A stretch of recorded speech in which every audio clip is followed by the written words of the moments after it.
کہ وہ کفر کیا کرتے تھے۔ تو یہ ان آیات کا ترجمہ ہے۔ سورہ انعام آیت نمبر 70 تک ہم نے ترجمہ پڑھ لیا، آیت نمبر 65 سے آیت نمبر 70 تک۔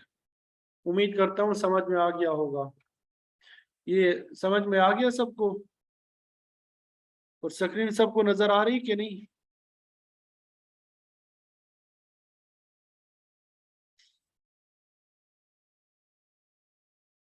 جی بقیہ طالبات کو سکرین نظر آ رہی ہے؟ اچھا،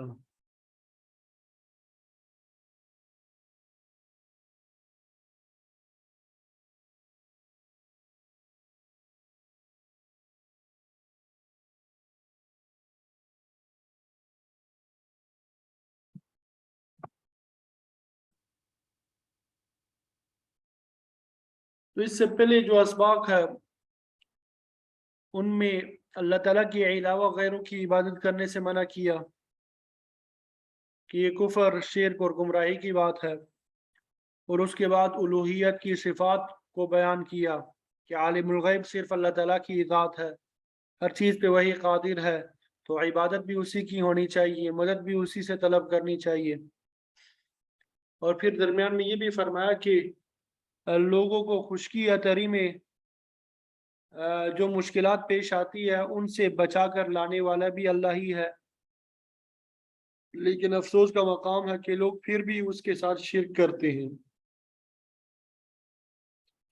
تو یہ ایک قسم کی تنبیہ تھی کہ جب علم غیب کا مالک وہ ہے، غلبہ اور قدرت اس کو حاصل ہے، تو پھر الہ بھی اس کے علاوہ کوئی نہ ہو۔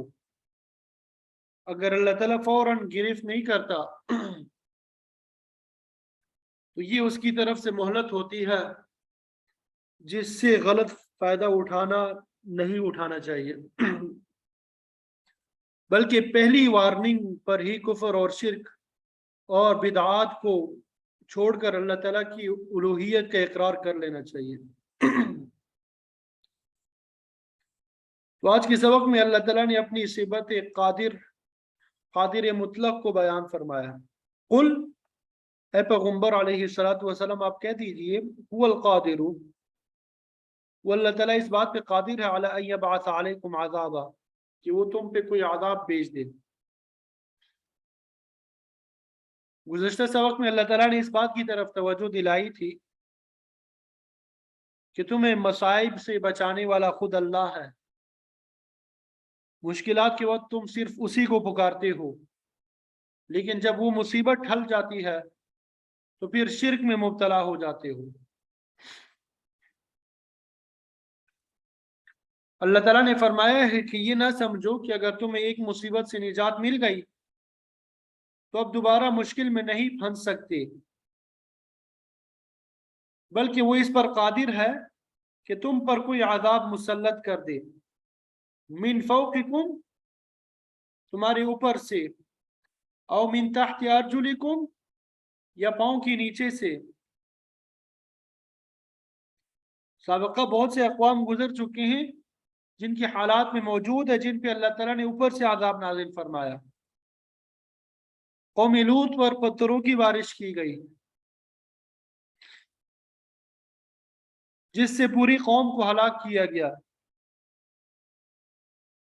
سورہ ہود میں موجود ہے، وَأَمْطَرْنَا عَلَيْهَا حِجَارَةً مِّن سِجِّيلٍ مَّنضُودٍ مُّسَوَّمَةً عِندَ رَبِّكَ، ہم نے ان پر نشان زدہ پتھروں کی بارش کی، ہر پتھر پر نام لکھا ہوا تھا کہ فلاں کے سر پہ لگے گا۔ اصحاب فیل کے ساتھ بھی ایسا ہی سلوک ہوا، ترمیہم بحجارۃ من سجیل، ان پر چھوٹے چھوٹے پتھروں کے ذریعے بارش کی گئی۔ گویا اللہ تعالیٰ اوپر فضا سے عذاب نازل کرنے پہ قادر ہے، اوپر سے کوئی طوفان بھی آ سکتا ہے، جیسا کہ نوح علیہ السلام کی قوم پہ آیا، فَأَخَذَهُمُ الطُّوفَانُ، پھر انہیں طوفان نے گھیر لیا۔